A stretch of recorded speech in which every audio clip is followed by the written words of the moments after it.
Florida Senator Marco Rubio, among others, is slated to speak at an event in Orlando that will feature some of this country's most extreme anti-gay, lesbian, so on and so forth, activists. The event is called Rediscovering God in America. It's going to take place exactly 2 months after the mass killing at the Orlando nightclub.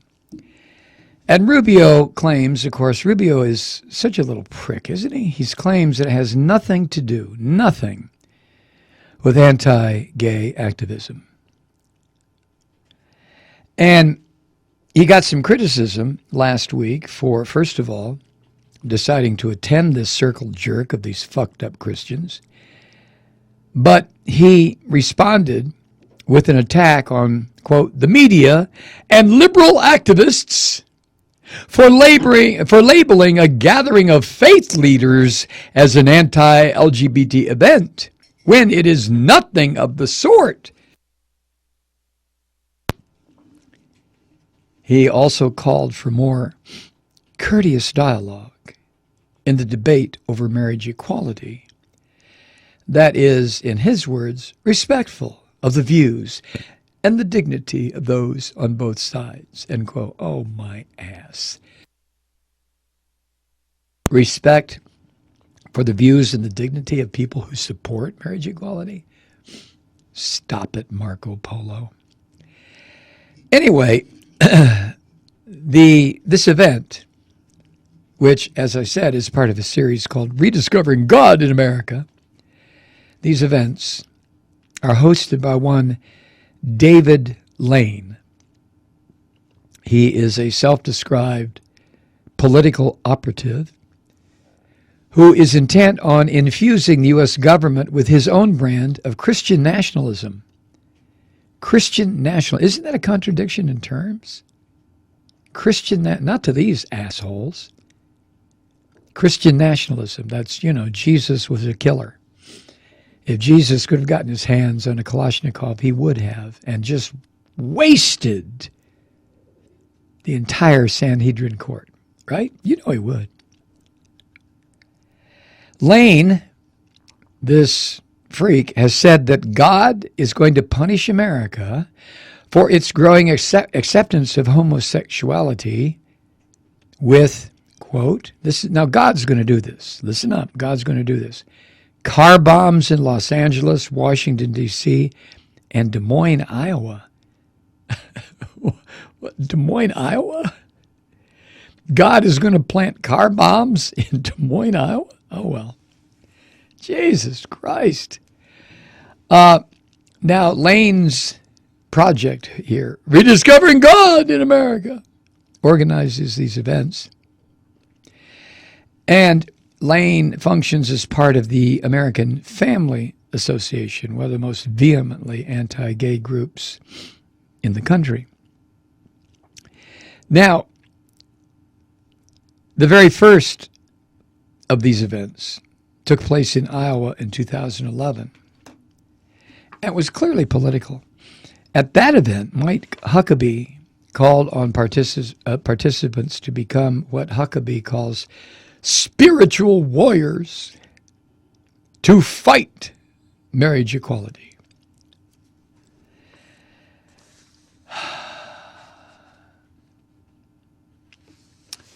Now, another one of the people sponsoring this is David Barton. Now, these are all Trump supporters. These are all people who want Trump as president.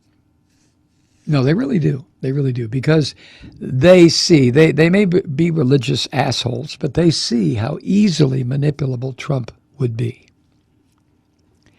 So one of them is David Barton, who also will be at the Orlando event. Now, Barton also is not a reverend, but a Republican activist who was a member of the Republican Party Platform Committee recently, and a former leader of the Texas, there's that goddamn Texas again, Republican Party. Here's part of Barton's record. He is delighted by the fact, this was back several years ago, that God prevented researchers from finding a cure or vaccine for HIV/AIDS. And I mentioned this the other day.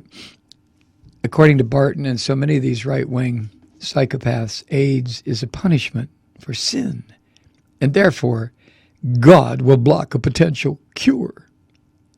Now, according to Barton, quote, God says, hey, you're going to bear in your body the consequences of this homosexual behavior. And he goes on to argue that HIV/AIDS is a divine penalty for the shameful sexual acts of gay people. For the life of me, I can't figure out what the shameful act could be that is exclusive to gay folk. Now, right away, if you're thinking anal intercourse, oh, come on.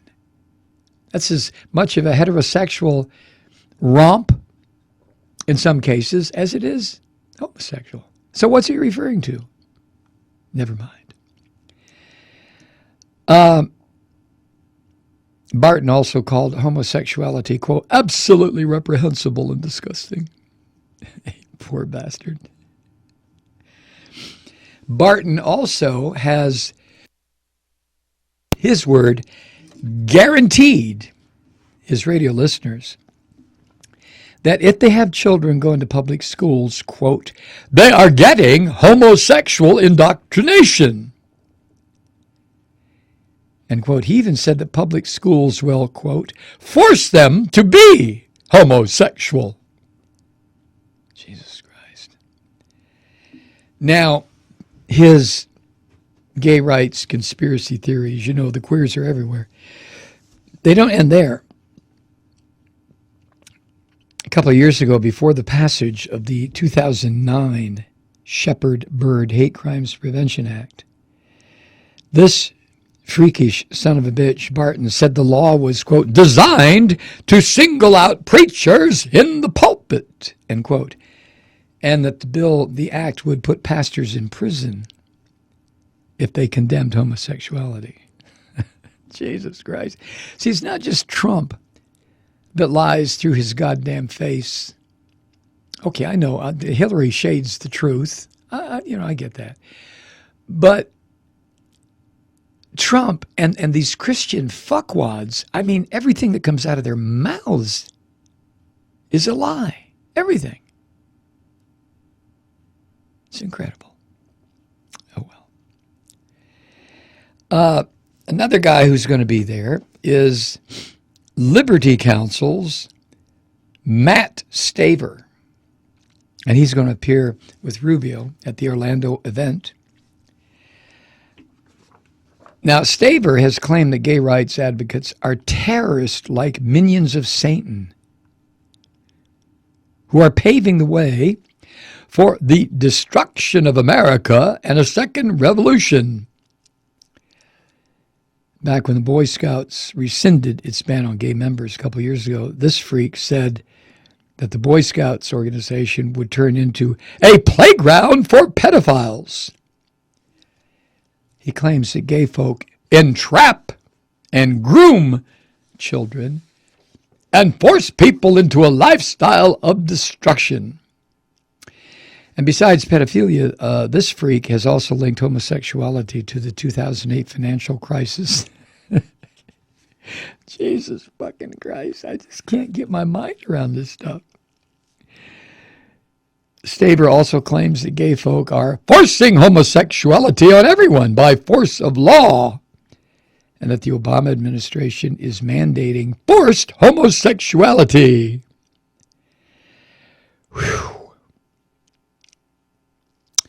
Other speakers at Marco Rubio's event in Orlando will include a pastor from Maine, one Ken Graves, who rails against what he calls militant homo-fascism.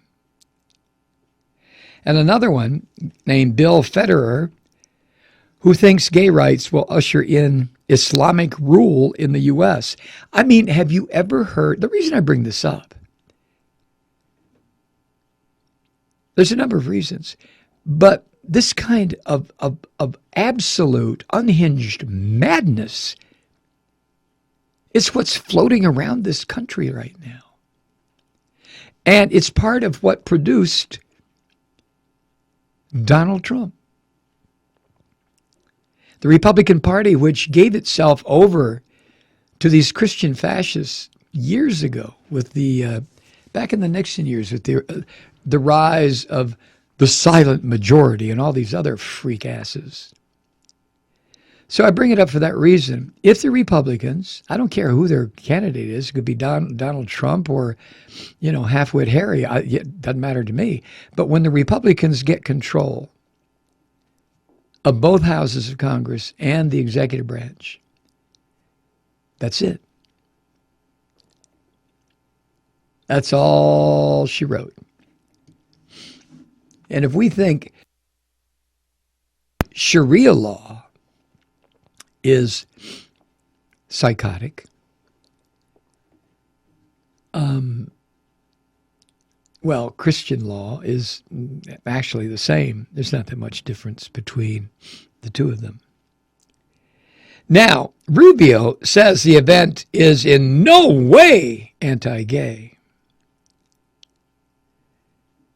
But when you take a look at the who's going to speak and who the principal organizers are, you have to come to the conclusion that Marco Rubio